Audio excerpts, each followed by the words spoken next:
Picture the scene. You're using the Blackmagic Camera App on your smartphone to record. You're using the back camera, so you hit record on the Blackmagic Camera App, you go around the other side of the phone, you sit down, you do the perfect take, and then you go back to the phone to stop recording, and it hasn't recorded. It's very frustrating, and at this point you realise that you need some sort of monitoring. In this video I'm going to show you how to use a second device such as an iPad to monitor what the Blackmagic Camera App is doing on your phone by using the Blackmagic Camera App on the second device. Let's get back into the studio and see how we set that up. In this section I'm going to show you how to set up the Blackmagic Camera App on an Android device. In this case this is a Samsung Galaxy S23, it's one of the phones I use for recording, and I'm going to show you how to set it up from scratch. So I've actually reset the Blackmagic Camera App on this phone, so all the settings are the default, and then we can see precisely what needs to change. So at the minute I'm screen recording the S23, and you should be able to see just the camera screen. I'm going to turn the phone round into landscape, and you'll see why in a second. I'm going to touch on settings, and then I'm going to go down to the setting for the remote. And the reason I've got it in landscape is if you have it in portrait, you find you just get a massive long list, which is slightly confusing to find what you want. So if you have it in landscape, we can just go down, we can select remote camera control. And there's not very much you need to change here to get this working, but let's do this. The first thing we need to do is to turn on remote camera control. So we click that slider, press, no clicking here, press that slider here. Then we don't want to use just controller, we want to use just remote. So we touch on remote, we go save, and then we have to give it a password. I've entered the password. The password is mandatory, and what you'll find is some of the other videos on YouTube show an earlier version of the app which doesn't have the password. Let's go back. Now the default camera name is A. I'm going to change this and I'm going to call this S23.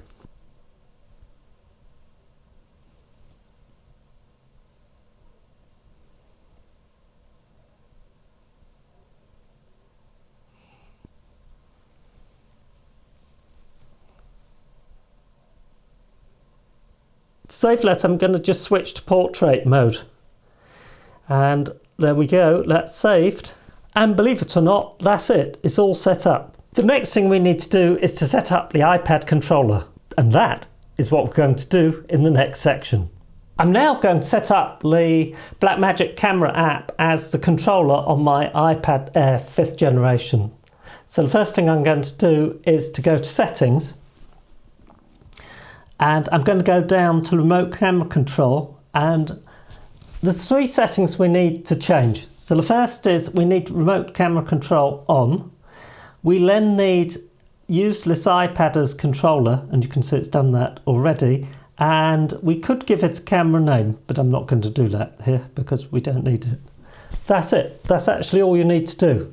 Now I'm going to demonstrate how we actually connect, because that's changed in recent versions of the app. Back on the camera page, just to the right of the record button, you'll see a vertical ellipsis here.